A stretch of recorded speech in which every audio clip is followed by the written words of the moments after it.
Good morning, everyone, and welcome to the Bellevue Downtown Association's Bellevue City Council Candidates Forum for 2025. We're so glad you're here with us this morning. We're going to have a very informed and lively conversation with our City Council candidates. And first, I would like to recognize the partners and sponsors of the Downtown Talk series. So please join me in applause after I read their names. Amazon, Heritage Bank, Kaiser Permanente, Puget Sound Energy, and Sterling Realty Organization. Please join me in thanking them. I forgot to introduce myself. I'm Patrick Bannon, President and CEO of the Bellevue Downtown Association, and thank you for your support of this important event. So I reflected a little bit on my first touch with council, and I actually was reminded by a letter I found and stuff I went through at my parents' house probably 3 years ago. They had moved out, and I found some old school papers of mine and some really bad drawings, some broken pottery, and a letter that I took a photo of with my phone, and I transcribed it, and I just wanted to read it to you now because this is where my mindset was as a fourth grader and was my first touch with City Council. We had an assignment to write a letter to City Council. Dear City Council, hi, and thank you for taking time to read my letter. I know you must be very busy getting ready for meetings and trying to make big decisions. You must drink a lot of coffee and smoke cigarettes. This was 1981, so I hope you don't smoke because it's pretty bad for you and other people too. Anyway, I'm writing the City Council to ask you to put a new sidewalk for our school at West 95th Street. This was in Overland Park, Kansas. We really need it, and it will hopefully save lives someday. And students and their families will be really happy that you did something great for the school and community. What could be better than that? Please let me know if you have any questions about this request. You can write back to the school, I think. Sorry this letter is so long, because like I said, you must be really busy, and I know you have a lot to do. One time I saw a city council meeting and wondered if those big chairs are comfortable. Okay, I should go now.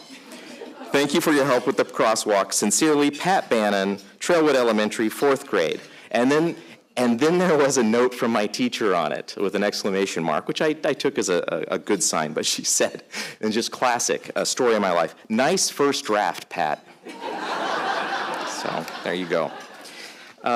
And so before we begin, I do want to encourage everyone here to consider coming to next month's Downtown Talks. It's going to come up quickly. We will host Dow Constantine, Sound Transit's new CEO, for a conversation about the agency's priorities and the region's future. So you can scan the QR code on your table and register for that Downtown Talks program. It is my pleasure to introduce today's moderator, Kim Malcolm. You may know Kim as host of KUOW's All Things Considered.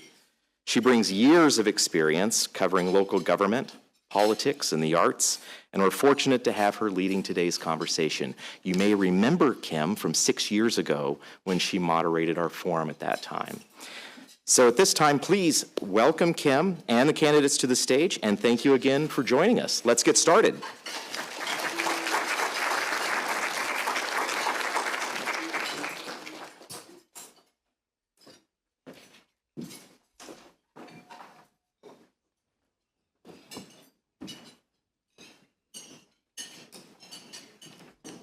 Good morning. How are you? Good morning. Very well.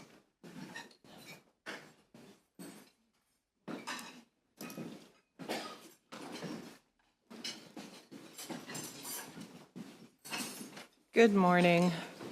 Good morning, everyone. Thank you for being here. Thank you to the Bellevue Downtown Association for their kind invitation for me to join you today. I also just want to say thank you to all the Maidenbauer staff for looking after us all this morning. And David also for circulating the shots of carrot juice. Very welcome. Very glad to have that. Thank you. I will just note that, like the BDA, my station KUOW does not endorse political candidates. Today's forum is being recorded. You can find it later on Bellevue TV and their YouTube channel. We have 9 candidates with us here this morning. Mr. Risch is not able to be with us today. And we'll be working hard to ensure that everyone has an opportunity to be heard. The best way for that to happen is for everyone to respect the clock as best you can. And you can see it right there in front of you with the big red numbers on it. It'll be running down, and as you get closer to 0, that will mean that your time is coming to an end. So after each of you starts with a 30-second introduction, I will ask a question, and then I will call on each of you to answer, and not in the same order after each question. You'll each have 1 minute to answer. I may have a follow-up question for you. Matt will be running the timer, and I'll give you a little lesson in some radio hand signals. After the timer has gone down and you see me twirling my finger like this, that means wrap it up. And you may hear a bell after you hit 1 minute, so please do try to sum up your thoughts immediately after that. If you press on, you can expect more steps from me to encourage you to complete your answer so that we can hear from the next candidate. And at the end, you will each have a 30-second concluding statement. All right. Thank you. And here we go. So for introductions, please introduce yourself to the audience. And once again, as I just said, responses are limited to 30 seconds. We'll start with the folks for position 1. Mr. Clark. Hi, I'm Paul Clark, Chamber member, small tech business owner, and longtime downtown Bellevue resident. I walked here today. Moved into Avalon Bellevue in 2002. Currently live with my wife and daughter, a few blocks from the Bellevue Collection. Over 20 years downtown gives me a perspective unique among everyone up here. It informs how I view public safety, homelessness, growth, economic development, all areas where downtown has unique challenges and opportunities. And I look forward to discussing them today. Thank you. Thank you. Mr. Bhargava. Yes, good morning. I'm Vishal Bhargava, and I'm running to retain my seat on the Bellevue City Council. My vision for Bellevue is a city that leads with innovation, embraces growth, and prioritizes safety and affordability while developing a really strong, bold economy. I'm a longtime resident. I've served 5 years in the Bellevue Planning Commission, have over a decade of experience in design and planning, and 13 years in the tech sector. I'm honored to have the endorsement of all of my peers in the City Council, the East Side Business Alliance, realtors, to name a few. And I hope to keep working to ensure Bellevue remains the best place to live, work, and do business in the East Side. Look forward to the conversation today. Thanks. Thank you, Mr. Bhargava. All right, we'll move to position 5, and Ms. Sudha Mawira. Oh. Hi, is it working? Oh, sorry. There you go. You're good. Hi, I'm Claire Suma Diraria, your appointed as council member from Bellevue for position 5. For the past 30 years, I've watched Bellevue grow from a suburban crossroad to the second largest job center of state. As a business owner who built award-winning social enterprise Belden Ventures with over 30 different charity partners, I understand what our business needs to thrive in Bellevue and in downtown. I am fully endorsed by the full council because I deliver results, not promises. Thank you. Thank you. All right, we'll move on to position 4. Mr. Neuenhaus. Thank you. Good morning, everybody. Jared Neuenhaus. 30 seconds goes by really quick when you have a last name like me. But thank you, Patrick, the BDA, for hosting us this morning. Look, seeking a third term because Bellevue is growing rapidly, and that growth must reflect our shared values and not compromise them. Now more than ever, we need experience, proven leadership with a clear focus on Bellevue's priorities, not the agendas of outside interests and partisan politics. We need to maintain our focus on Bellevue. So I'm committed to ensuring and safeguarding our neighborhoods, improving mobility, enhancing our quality of life, and ensuring Bellevue remains that place to live, work, and play. Thank you. Thank you. All right, Ms. Dash. I'm Padma Dash, a former U.S. diplomat, chairman of the Bellevue College Board of Trustees, and a startup tech CEO. I'm endorsed by Governor Gary Locke, U.S. Representative Adam Smith, and many more. I'm running to help keep Bellevue clean and safe, speed up predictable permitting, make workforce housing attainable near jobs, and reduce traffic with practical mobility upgrades. I'll be a collaborative, data-driven partner to help businesses thrive while protecting what makes Bellevue exceptional. Thank you. Moving to position 2 now, and Mr. Lee. Good morning. I'm Conrad Lee, your long-term council member and first ethnic minority mayor. I've worked to keep property taxes low, our city safe, and neighborhood livable, making Bellevue the thriving city it is today. I look forward to earning your support again this November. So together, we can build a stronger, more welcoming Bellevue for all. By the way, Patrick, I don't smoke and I don't drink coffee. Good news. Thank you. All right, moving on to Ms. Breyer. Good morning, I'm Noreen Breyer. My parents found refuge here in America, and my father then joined the U.S. military and taught me the importance of giving back to the country that took us in. I've dedicated my career to public service ever since, from counterterrorism work to privacy and AI work at Facebook. I'm honored to call Bellevue home, but we are facing some real challenges. Residents don't feel safe, our firefighters can't afford to live here, and we have to have reliable transportation. My generation will inherit the policies being made right now, and we have to have responsible and accountable leadership in place. Thank you. Thank you. Position 6, and let's talk to Dr. Robinson. Well, good morning. My name is Lynn Robinson. I've been working in Bellevue since 1997 when I first moved here as a community volunteer, as a physical therapist with her own business, on the Parks Board, the Network on Aging, on council as mayor, and formerly as deputy mayor. And I know that our communities can thrive along with our economy, because when we invest in our schools, in our parks, in our public safety, in our neighborhoods, our small businesses, that we're investing in the people. And when the people do well, so does our economy.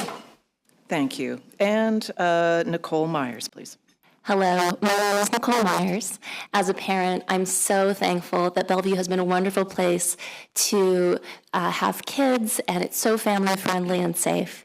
I also was happy to participate in Bellevue Essentials, but for those who don't have 10 weeks to commit to a program like that, I want to make participating in city government more accessible, and I send out a weekly newsletter to let people know how they can get involved, so that hopefully they'll find the thing that they're passionate about and participate in making our city great. Thank you. Thank you all. And I'll just note, 30-second introduction is not easy to do, so congratulations on hurdling the first barrier there. All right, we're going to start with question 1, focusing on downtown. Where should the city focus its attention for downtown over the next 4 years? And as a council member, how would you support that effort? I will start with the folks from position 4. So, Ms. Desch, please. You're first. Sure. Well, downtown is Bellevue's front door.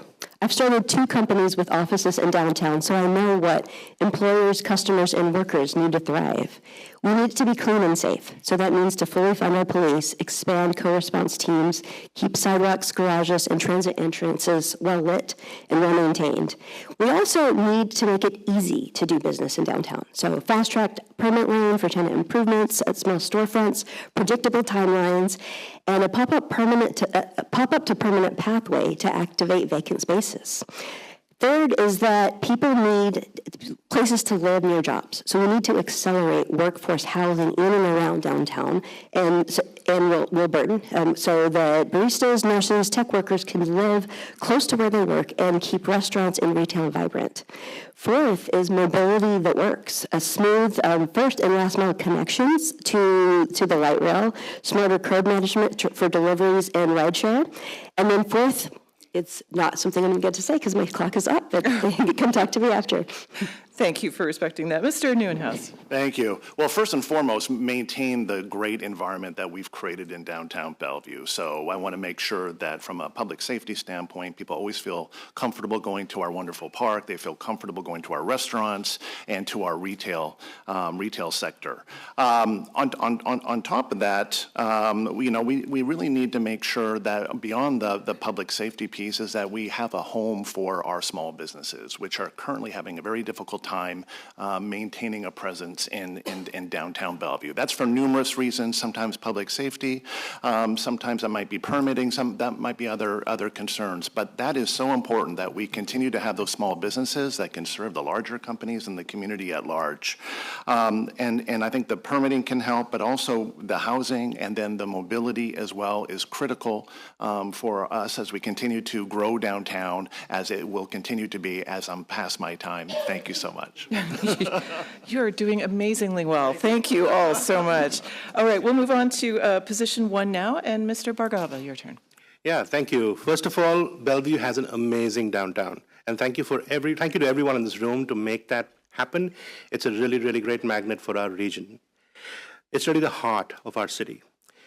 To make sure that it continues to be that, I think one thing is maintaining great access, making sure that we have efficient movement of people, cars across the city, across our region, into downtown Bellevue. Transit connectivity is important, park and ride opportunities exist, ped and bike opportunities to be improved, Grand Connection is an opportunity, an efficient movement of cars to make sure the intersections that are failing or good are addressed. Two, I would say safety, making sure not just that it's safe, which it is in large measure today, but also the perception of safety to make sure that continues to happen. That's what continuing to invest in our police force and effective crisis response. And lastly, making sure that we have great support for our small businesses and large businesses, making sure we have stickiness for large organizations that continue to come and make Bellevue their home, and the right encouragement, incentives, and opportunities for small businesses, not just to prosper, but also to lower the barrier of entry for them. So those are the things that are really important. Thank you. Thank you. And Mr. Clark. Well, I think one of the big things downtown needs to do is grow. It's already dense, it's already large, but we have opportunities to meet our growth targets in Bellevue by continuing to grow here, as well as Wilburton and Belred. I think that we need to make sure that as that residential growth happens, that we're able to get small businesses especially, but businesses of all sizes permitted faster so that we can service those new residents and make sure that we have the kind of vibrant downtown that attracts people. And with respect to transportation, we have the light rail coming, but people will not ride it if it's not convenient, if it doesn't make sense in their schedule, and if it's not safe. We need to continue to revisit. As the Seattle link opens up, we need to continue to revisit whether or not the transit unit is able to maintain that level of safety. And I think that as somebody who's been here 20 years, I can tell you we have challenges on public safety. The numbers may be down, but the types of crimes are very different than when I first moved here. Thank you. Running for position 6, Ms. Myers. Hello. Bellevue has done a wonderful job making downtown a center for jobs and welcoming workers here. And one of the things that we're expecting for future growth in the downtown core is housing. So as of this spring, we had 12,000 housing units in Bellevue's pipeline. That is wonderful. A large part of those were in downtown. And right now, the city is considering a program called HOMA that has been said to potentially shake up the foundations of some of those projects. So we need to make sure that we don't interrupt our potential for housing production by changing the rules in the middle of the game. I think we also need to make sure that Bellevue is just a wonderful place to experience downtown, and the streetscapes are such a huge part of that. I personally have a passion for street trees and making sure that those are considered part of pedestrian infrastructure. Downtown doesn't have as many trees as many parts of Bellevue, but it's still a city and a park, and it still deserves to have a wonderful green experience for the people living here and working here. Thank you. Dr. Robinson. So downtown is our largest and fastest growing neighborhood, as well as being the heart of our economy. So I think investing in housing and transportation, public safety, parks, that benefits, that brings people to our city and keeps our small businesses supported. And I think that's the best investments that we can make. Thank you. All right, we'll hear from folks running for position 2, and Noreen Breyer. Could you repeat the question, please? Yeah, absolutely. Where should the city focus its attention for downtown over the next 4 years? And as a council member, how would you support that effort? Yeah, absolutely. I think there are 5 core contentions here: ensuring the ease of transportation connectivity, cutting back excessive taxes and regulations for our businesses within the appropriate guidelines, providing affordable commercial spaces and tools for small and local businesses through developer incentives, ensure that we're maintaining our public safety. We've got a decrease in crime rate, but retail theft has actually seen an uptick. And then also transit-oriented development for housing. So more personally, my fiance just established his own AI startup here in downtown Bellevue. He was looking at spaces in Kirkland. I told him I'd leave him if he did not pick downtown Bellevue. So I'm really happy to manipulate my loved ones to ensure that downtown Bellevue continues to thrive. But listen, with in all seriousness, we're in the bottom 5 of most tax advantageous states in Washington, in the United States. This concerns me. We have to make sure we're rolling back excessive taxes, making sure that we're reducing regulations, because that really aligns with BDA's strategic goals of activating public spaces. Also, we just need to make it more fun. Thank you. Thank you. Mr. Lee. Thank you. Downtown is the goose that lays the golden egg. So in the old days, when I first got elected, the downtown is empty after work hours. Now it's very busy. It's all day long, 24 hours. And it's, again, the biggest neighborhood now in the city. So we need to value it. We need to make sure transportation, the accessibility in and out of downtown is most important. People come here, they want to be sure we do it. And we have connected downtown to Wilburton, we connected downtown to Bellevue corridor, and we make sure that we have transportation system. When I was the mayor, we made downtown zoning change so that it is viable to do all these things. One thing that we have now is we're connecting by using Bellevue Hub, Bell Hub. That's one of the things that we can connect the city from outside through the rest of the city into downtown. Housing obviously is important, but Bellevue downtown is the gem of the city. It's the heart and soul. So we got to make sure that it has all the conveniences, it has public safety, everything that serves the rest of the city. Thank you. And Ms. Sumidawira. Thank you. When I see downtown, I see this room. It's just a room where we come together to build a great downtown together and also amplify our powers to make our city a greater city. And when I remember when I first moved to City of Bellevue when I was 12, the only place I knew was Bellevue Square. That's the days when we have JCPenney. I remember every store is. If you ask me right now, I still would know every store is. Now I have to remember the Nordstrom Rack too, right? So Bellevue City downtown, we have so much potential because we are a global city with local heart. The focus, providing affordability in the high-rise, high-density areas, and also maintain that public safety for everyone feel safe. And then the fact that we can nurture our nonprofit service providers on downtown corridor is so important because we know for my business, we work with highly marginalized group, and we need our support to make sure that downtown is affordable, welcoming, and also safe for everyone in the community. Thank you all for that. All right, moving on to question 2 now, which is going to be focused on growth. Bellevue has set ambitious goals to accommodate 35,000 new housing units and 70,000 additional jobs by the year 2044. What steps should the city take to meet these goals? And what's your strategy to meet them? I'll start with folks in position 5. Ms. Sumidawira, you're up again. Okay, I'm going to try my best.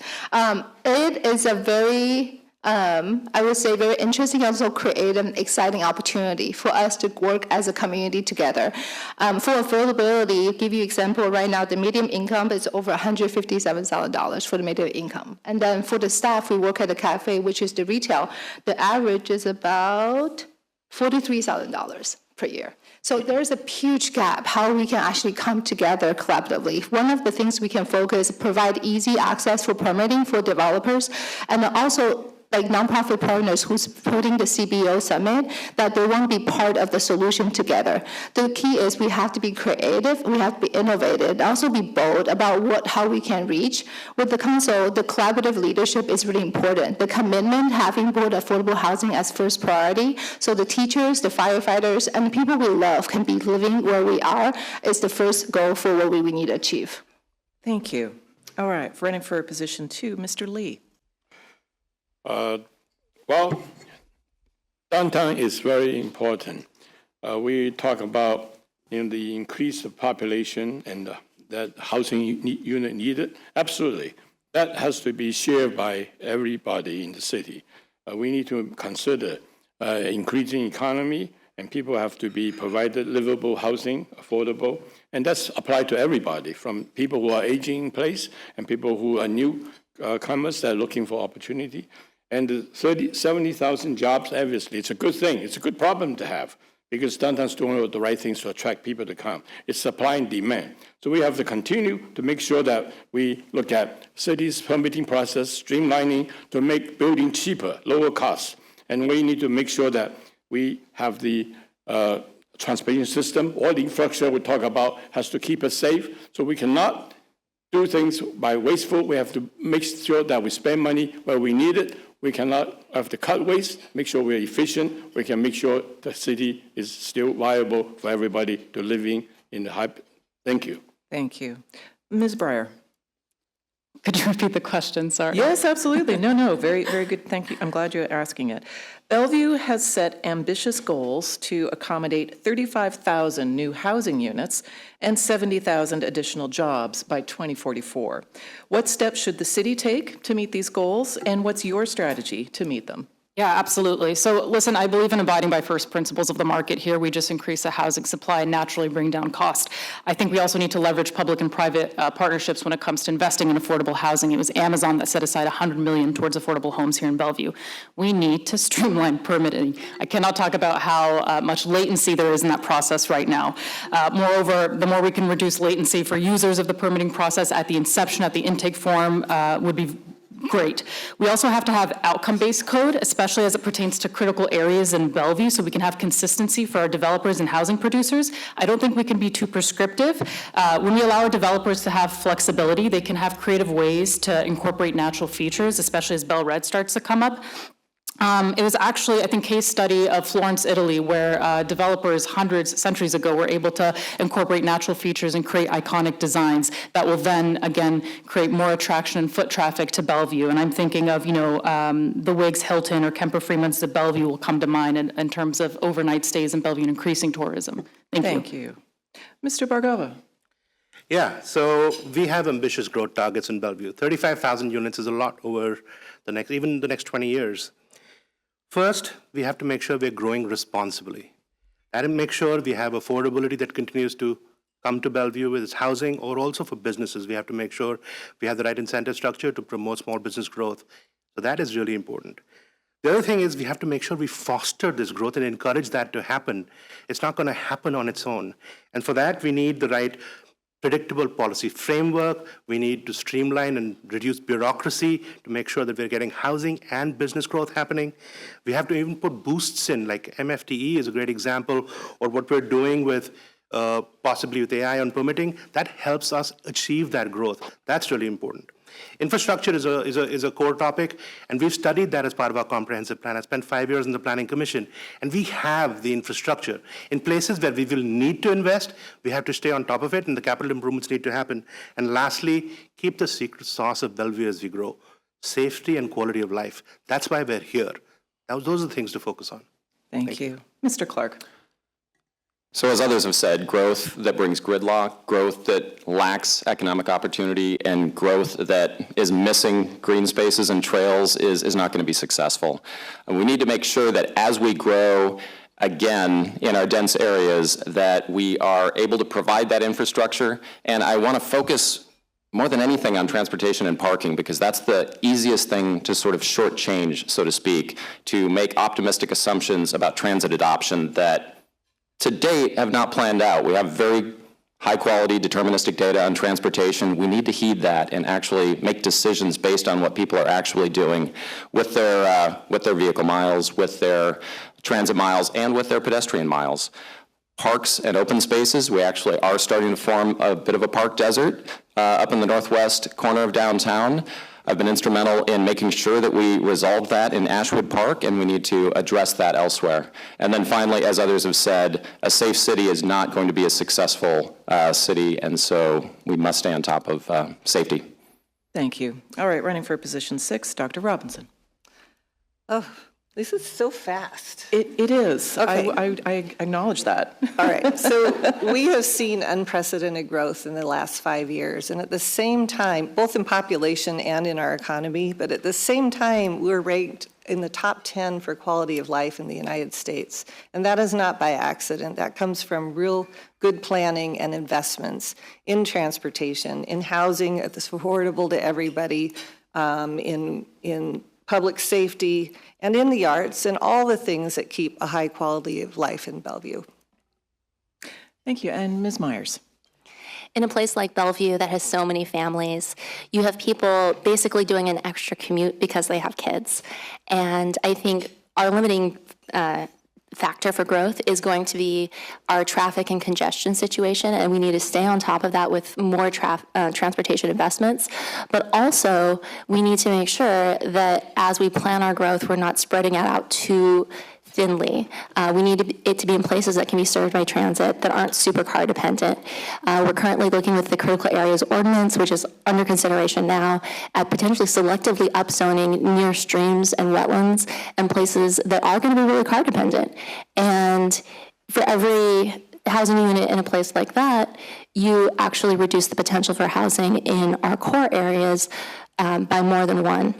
So I think, given that middle housing has recently increased, the potential for housing to allow 8 units on single-family lots, we don't need to spread it out further. We need to focus on the permits and streamlining the pipeline to get housing built in our most well-transit-served areas. Thank you very much. And for position 4, Mr. Neuenhuis. Thank you. Well, I think Bellevue's philosophy of growing sustainably and predictably has really worked well for us over the years. And with that growth, we need to ensure that we have that infrastructure, as many candidates at this table have mentioned already. So that's a priority on roads, utilities, schools, and parks that are developed alongside those developments. And also, I think part of the equation to this is making sure that we maintain a really great outreach with residents and businesses in terms of what's working for them, what they need to see in order for our city to continue to grow, but continue to grow successfully. And the public safety piece, I am so proud to have brought forward multiple different ordinances and led campaigns, and I'm so proud that my colleagues have followed my lead in terms of establishing a light rail unit to ensure that people feel safe when they come into Bellevue or leaving Bellevue using light rail. And additionally, we just put some additional teeth into our retail theft ordinance. So, we always say Bellevue's open for business, except if your business is stealing, then it's not open to you. Thank you. Thank you. And Ms. Desch. Bellevue's growing fast. Today, the median home price is over $1.3 million, and average rent is $2,700, which is pushing out teachers, nurses, first responders, and young families. The council's middle housing decision was the right step, but it really is just a foundation. I have 3 different parts to a plan of what we should do next. The first is workforce housing first. Prioritize homes that people who work here can actually afford. Use public-private partnerships, fee in lieu dollars, employer-assisted housing to deliver units near jobs. Second is transit-oriented growth. Start with putting the more intensive development by light rail, major bus corridors, and pair it with safe walk and bike links. That's rather important, and to protect the neighborhood quality with design standard. And the third is faster, more accountable permitting. I cannot stress that enough. We need set predictable timelines to publish a permitting dashboard, to expand the dashboard that we have, and to tie incentives to clear affordability and community benefit outcomes. So alongside of that, of course, we need to plan infrastructure, schools, parks. Thank you. Thank you very much. All right. Moving on to question 3, this will be about leadership. Council members often face competing priorities and tough decisions. For Bellevue, what do you see as the most difficult issue ahead? And can you share your decision-making process to understand this issue? We'll start with position 6, and Ms. Myers. All right. So I think some of the challenges Bellevue is facing are really not of our own making. We are in a very dynamic and unpredictable time right now. And honestly, I like predictability. It's comforting to know that you've planned for everything. But in a state and federal situation like we have, we really have to be ready to respond dynamically. And in order to meet the requirements that Olympia is setting out for us, respond to changes that may be happening globally, we need to use the inputs of all of the expertise and knowledge in this room. Really, anytime I see a room full of people in Bellevue, I think, if you just ask these people, they could tell you what the answers are. We don't have to throw up our hands and say, we're stuck. We have a lot of options. We can think about things creatively. And I want to make it very easy for people to see where they can get involved and help them be efficient about how they provide input to the city so that it gets taken into account and we have a plan to move forward with that can be very responsive and dynamic. Thank you. Dr. Robinson. I will say the biggest challenge is we are in a housing crisis. It's not just Bellevue, it's not just our state, it's the entire country. We are 10 years behind in housing production. And we're growing so fast, so we have to make up that gap and continue to grow. So we need to put everything that we can into creating housing of all affordabilities through incentives, through subsidies, through making it easier to permit. The city has actually allowed 2 surplus properties to develop. We just chose developers for that. We're allowing development on C1 church properties. We've increased in density in our neighborhoods. We're allowing significant growth in our growth areas. And at the same time, we have to put all the infrastructure in and the transportation and all the amenities to serve those new areas. We have a lot of work to do, but I would say the biggest challenge right now is our housing crisis. Thank you. For position 4, Ms. Desch, please. Yes. Well, +1 to the housing crisis, so I'll talk about something else, which is that we've sadly seen a lot of layoffs in the last several months. And I believe that Bellevue's next edge and current edge is in entrepreneurship. I want us to be the startup hub of the Pacific Northwest, where new companies choose to launch, scale, and hire local talent. I've personally started 2 companies with offices in downtown Bellevue, so I know what founders and small businesses need to plan. And first is speed, not red tape, so a fast-track permit lane for tenant improvements and small storefronts. A talent pipeline. I'm the chair of the Board of Trustees of Bellevue College, and expanding Bellevue College's partnerships so students and mid-career workers can flow directly into new companies, startups, and scale-ups. Third is workforce housing near jobs, as we've all talked about. It's really important. So tie incentives to attainable homes by light rail so startups can recruit people and help to keep people. My employees come from really far away to work in my company. Fourth is innovation districts, is activate for businesses, Wilburton, Spring District, and downtown with lab-ready spaces, pop-up to permanent retail. And 5 is vibrant streets. Sorry, you've reached time. Thank you. Thank you. Mr. Noonhouse. Thank you.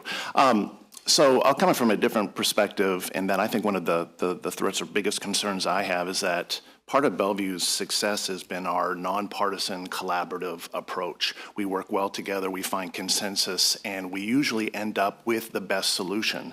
When people ask me, what's the biggest difference between when you won back in 2017 and now running for your 3rd term, is the increase in outside activists, outside parties, outside the city of Bellevue that are trying to influence what Bellevue should be, what Bellevue should become. On top of that, we've got state mandates, which I also see as a threat. We know, and we've seen it time and time again, how to further develop the city. We've doubled our affordable housing stock. We have our plans. We know where we want the growth to go. But when we put things towards us like House Bill 1110, the middle housing, telling us that we need to open up the entire city and let density wherever it should go, no, we know how to develop Bellevue. We know what's best for Bellevue, and I look forward to being part of that solution. Thank you. For position 2, Ms. Breyer. Yes, challenges that we're going to be facing is housing. We're in a housing crisis. 2 elementary schools in Bellevue shut down. We've got only 520 listings across the entire city, and the median cost is more than $1.5 million. We're also going to inevitably inherit a lot of traffic that we're going to have to manage, and we have to ensure public safety. When I am prioritizing, my guiding principles really are fiscal responsibility, stakeholder management, cross-organizational alignment, and in particular, leveraging public and private partnerships, especially as we're seeing a lot of these federal cuts come in. So I'm going to have to rely on some of these tools, and I don't necessarily see these entities as competing with one another. I think if we have sustainability in mind as we're designing some of these plans, we can really succinctly address all 3 contentions. Thank you. Thank you. Mr. Lee. Thank you. Bellevue is in a great place. You know, we voice being the desire of people who wanted to live here. The key that we need to work on is, even though we are working collaboratively, council members work together, we come up with good solutions. One thing that could be improved is how to have better communication with the public. We still have to figure out, we have a lot of new populations, new culture coming to this city, and many of them are not aware of what's going on. We have so many challenges, so many things we have to solve. So we need to have better communication, listen to them, figure out how to come up with solutions. We have a lot of ideas. Bellevue has been very successful. I'm glad to hear my opponent is agreeing with me about fiscal responsibility, because we always can come up with common goals if we talk, if we communicate with each other. But we need to make sure that we work on it. We do it. These are good problems to have, so we have to solve it, and we can solve it. We have proven Bellevue, we have been able to solve it. We're still the best city in the country, so we need to make sure that we work together. We know what we can do, and then come up with solutions. Thank you. Thank you. For position 5, Ms. Sumadawiria. Do you mind repeat the question? Yes, happy to. Thank you. I was really engaging listening. Yes, I know. It gets away. The question's about leadership. Council members often face competing priorities and tough decisions. For Bellevue, what do you see as the most difficult issue ahead? And can you share your decision-making process to understand this issue? Thank you. I'm going to take it from my personal experience. I believe the biggest issue right now is finding a balanced way to lead. As I was unanimously appointed on the city council as the first choice of everyone in council, I decided to actually resign from eight different charity boards and commissions I was on. And I was really proud because it ranged from affordability, ranged from healthcare, education, immigrant refugees, and open space equity. So these are the things that we have to work as a community. I believe with collaborative commitment, also compassion, we can build a Bellevue that's actually for everyone, for every business, from the little Belgium to the big Amazon. So it's really important for us to come together and then finding that balance to listen, because at the end of the day, what Claire wants does not really matter. What matters is our stakeholders, is from our neighbors next door to the Amazons and then to the other developers in the community, because what we want to build a Bellevue that's perfect for everyone. Thank you very much. Well done hitting the 0-0 there. I noticed that. For position 1, let's start with Mr. Clark. I want to echo a number of comments here, especially the difficulty in Bellevue making progress on critical goals in the midst of massive amounts of state micromanagement. We're trying to solve a housing affordability issue while simultaneously dealing with being saddled with rent control and a failure to expand a 30-year-old urban growth boundary. My time on civil service in the Parks Commission, over 9 years at this point, has given me a lot of opportunity to engage with the public, understand what the issues are, do my homework, talk to my colleagues, and especially synthesize a solution from a broad array of very divergent opinions. It's one of the reasons it's so important to me to get out and talk to individual voters at the door. I've been to over 10,000 doors this campaign and the current one, and without that face-to-face contact with the voter, customer, if you will, in the private sector, it's very difficult to make a grounded Bellevue-centric decision. Thank you very much. Mr. Bhargava. Yes, first of all, thank you for that great question. It's about leadership and what we do as leaders to address the most challenging problems for Bellevue. When I think about the most challenging problem for Bellevue today, and talking to residents, thinking about where we are as a city, the housing crisis and affordability, I know folks have talked about it, is one of our biggest challenges. We want great education, teachers can't live here. We want safety, police officers and first responders can't afford to live here. Heck, as a tech professional, as a single income family, I could hardly buy a house in Bellevue. It's really hard. So what does leaders do to enable outcomes that don't happen naturally sometimes? I would lay out 3 principles that I think are really important. First, for me, making a balanced approach between market-driven outcomes and what we want to achieve normatively. So Wilburton is a good example where we could find that mix. 2, remain flexible in your approach. We have to make policy decisions, but flexibility in implementation becomes really important. And 3, fiscal accountability and responsibility. Those are the 3 tenets on which I think we can build on to try and solve not just the housing problem, but some of the more complex and ambiguous issues that we have to deal with as a city council and take courageous steps to address them. Thank you. Thank you all. All right, we are now heading into our last question. The federal government is applying pressure to cities in unprecedented ways, placing local leaders on the front lines of navigating these tensions. For Bellevue, that could mean less federal funding, new mandates, or worries about how national priorities affect daily life. As a council member, how would you respond when federal actions affect local governance and the Bellevue community? starting with position 4. Mr. Neuenhuis. Great question. I think that's something that is on all of our minds right now as we see what's happening in Portland and other places around the country. We have an outstanding congressional delegation that we are in constant contact, understanding a lot of what is, at least trying to understand what is happening in D.C. and how it impacts Bellevue. And that could be on a range of different issues. That could be transportation, that could be immigration related, that could be just about anything. So I am really proud of city staff really staying on top of all these issues and understanding how they may impact the city of Bellevue and then pivoting as needed and as quickly as possible.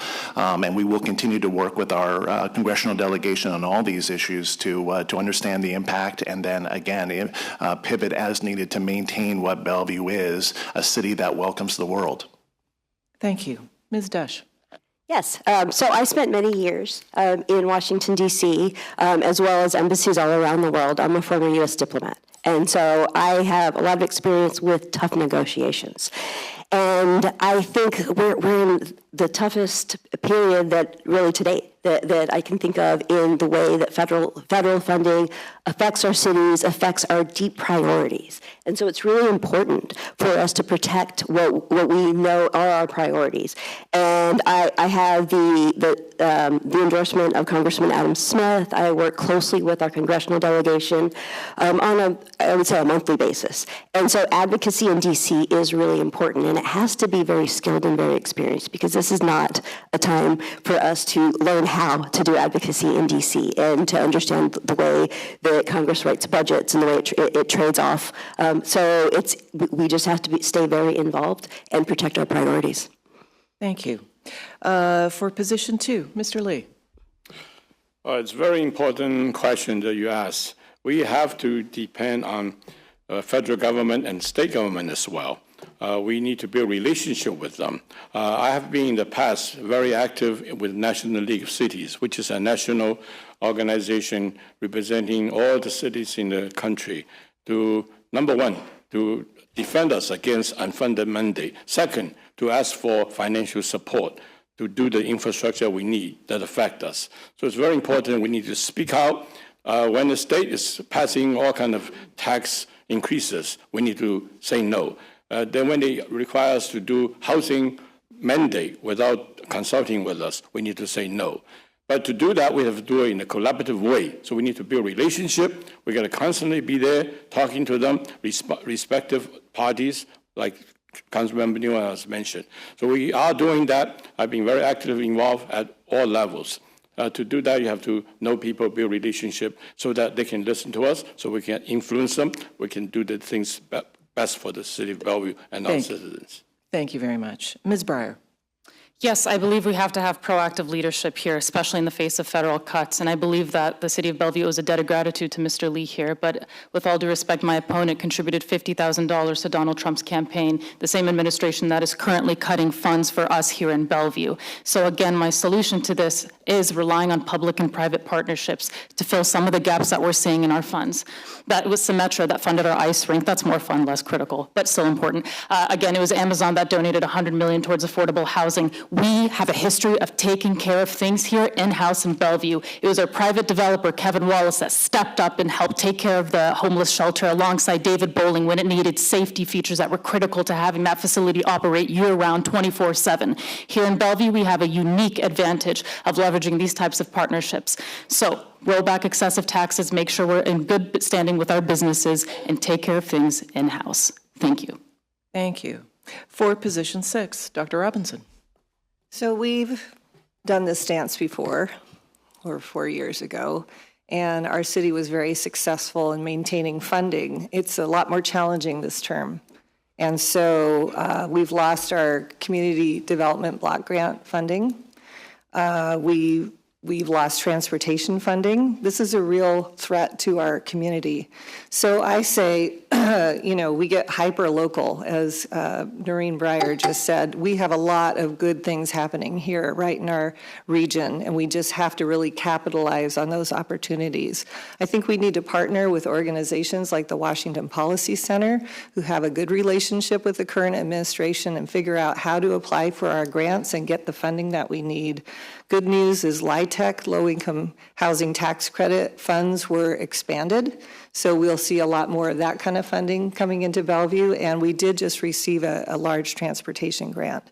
So I think with collaborative efforts and just working together, we can do well. Thank you. Ms. Myers. When people are feeling stressed out about things happening elsewhere, I think it's important for Bellevue to be a source of stability, to make things more predictable for people, to create a situation that they can trust in here, a place that they'll want to invest because they have confidence in us.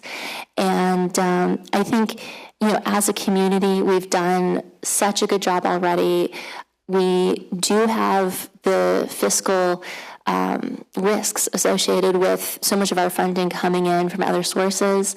When we were looking at the budget for last fall, it was $60 million, $70 million a year coming in from intergovernmental transfers, which is mostly the county and state level, but the county and state are going to be busy trying to backfill funding for other things, and we need to make sure that we take a somewhat conservative approach, but then leave room in the budget for responding dynamically to things that may arise that you really can't predict a month out, but the City Council will have to be very agile as we respond to these challenges. Thank you. For position 1, Mr. Clark. So I love the question because it highlights the nonpartisan nature of what we need in leadership in the City Council in Bellevue. A lot of what I said in a previous question about the difficulty of being saddled with mandates by Olympia has a counterpart that you just brought up, being saddled by mandates and budget cuts from D.C. A lot of what's going on in Portland is disturbing and concerning. We don't want that happening here.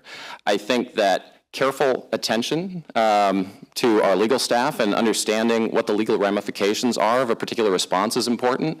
And I think most importantly, we want to avoid the kind of partisan grandstanding that a lot of folks will do on both sides of the aisle when it comes to how they respond. Unfortunately, too many times political leaders see this as a fundraising opportunity or some way that they can increase their notoriety to climb a rung on the political ladder. We need to focus not on the R and the D, but what's right for Bellevue. That's why I have a B after my name and no partisan label, because that is where we are going to find the greatest success. Thank you. Mr. Pargava.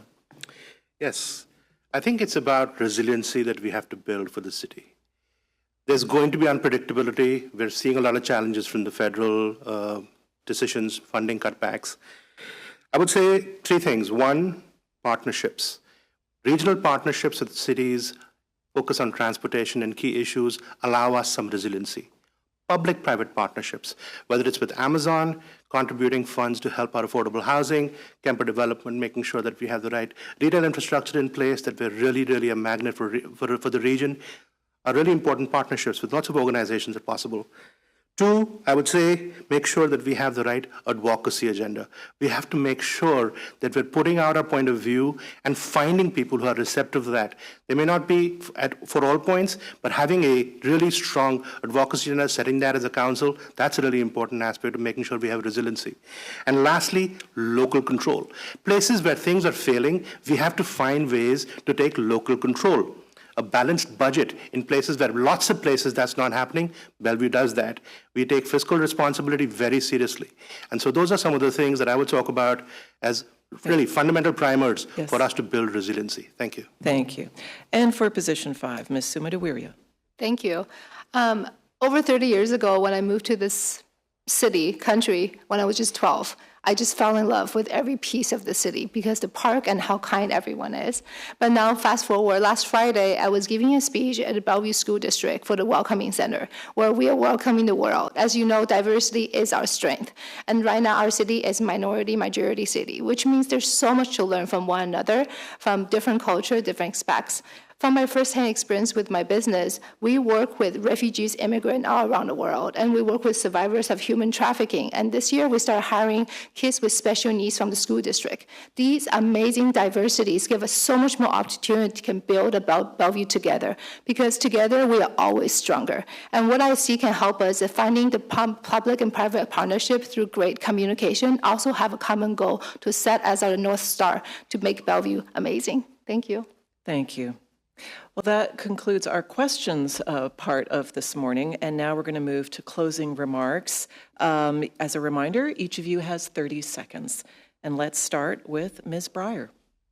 Thank you. I'm proud that my campaign has brought together voices from across the political spectrum, from conservative neighborhood leaders to pragmatic and moderate electeds, and even progressive advocates, because people recognize we need responsible, data-driven leadership rooted in community. That's why I've earned the endorsement of the Seattle Times, Congresswoman Susan Delbeni, Usman Salahuddin, Amy Wallen, the mayors of Redmond, Kirkland, and many other Bellevue businesses.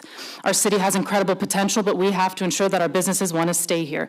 Voters deserve a representative who does their homework, understands the implications of their votes, and shows up consistently. Thank you. Mr. Lee. Thank you. Bellevue is a great city. It doesn't happen by accident. You've heard many words, many ideas. I offer more than words. I bring proven action. The choice we have today will shape Bellevue for decades. There's no time for experiment. I have helped guide Bellevue into the city we are proud to call home. This November, I ask for your support to keep Bellevue moving forward with my steady leadership, proven experience, and a commitment to the community we love. Thank you. Thank you. Ms. Myers. I hope to have your support this November as we look into how we shape Bellevue going forward. We've built such an amazing city here already. I am so grateful to the people who have lived here and worked on this for decades, and I think we have a chance to shape Bellevue for the next 100 years as we think about the tremendous growth that we're planning and the big changes that people can anticipate. Thank you. Thank you. Dr. Robinson. So I've been on the Bellevue City Council for 12 years, and this year we're top 10 in the entire country for quality of life. We're named the innovation hub of the West Coast. We're one of the most educated cities in the country, and we have a resilient and strong economy that welcomed 1,400 new businesses last year.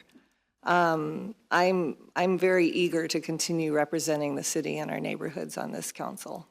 Thank you. Ms. Sumadawiria. Thank you. Just in a few months on the council, I'm already proven that collaborative leadership really works. Together, I've championed small business support and also advanced our 57,000 unit housing goal.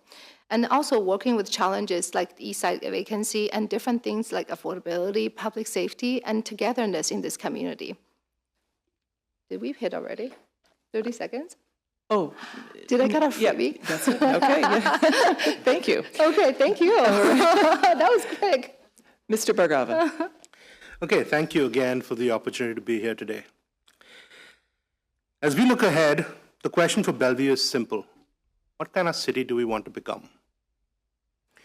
For me, I believe we should be a city that balances growth with livability, continues to prioritize safety, and a robust economy that delivers for everyone. This means staying focused on real solutions and not ideological issues.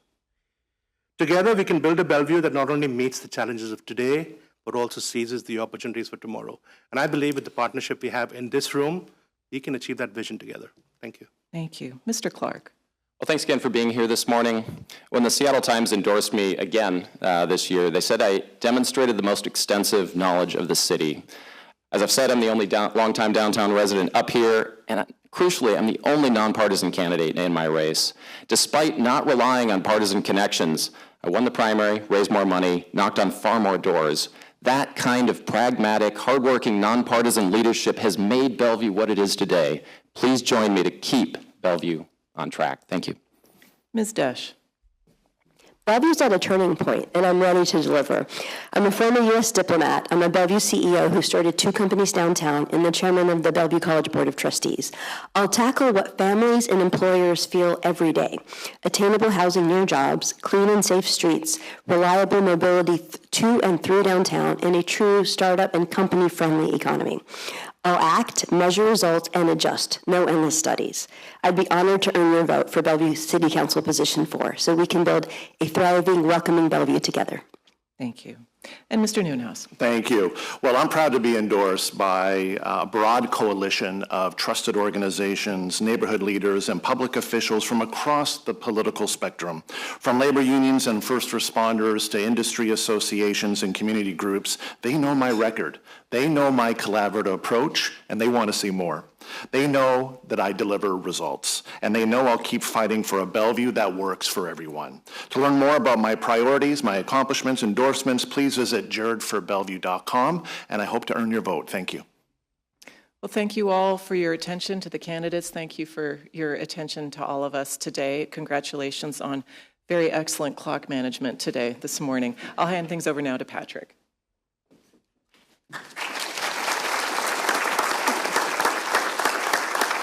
Yes, thank you so much to the candidates for your time and responses today. I know council is not a job where you're on the clock all the time, so it is a long-term game building the city of Bellevue. And thank you, Kim, for your moderation today and for doing such a fantastic job. We're almost done. Please stay seated. I brought this plant. The plant is kind of a symbol. I bought this plant at QFC 2 years ago, right before the last council candidates forum, and we needed a little table adornment, and it was super small in a really small vase, and it continues to grow. We repotted it. In 2044, it may stretch down the table, but more or less it's a symbol that with the right ingredients, we can keep Bellevue growing and moving in the right direction. And we have a wonderful team at the BDA. We have a strong, committed, and invested membership and board. And that third pillar that's so important for downtown and our community is strong, effective local leadership. So I want to thank this council for making our community a priority and continuing to move this community forward. I'd like to thank our sponsors again, Amazon, Heritage Bank, Kaiser Permanente, Puget Sound Energy, and Sterling Realty Organization. And again, please join us soon in October. It's going to come up fast for our conversation with Sound Transit CEO Dow Constantine. He's going to have some updates and some program and timeline news for us, at least we hope. So thank you again. Enjoy the rest of your day, and we'll see you next time.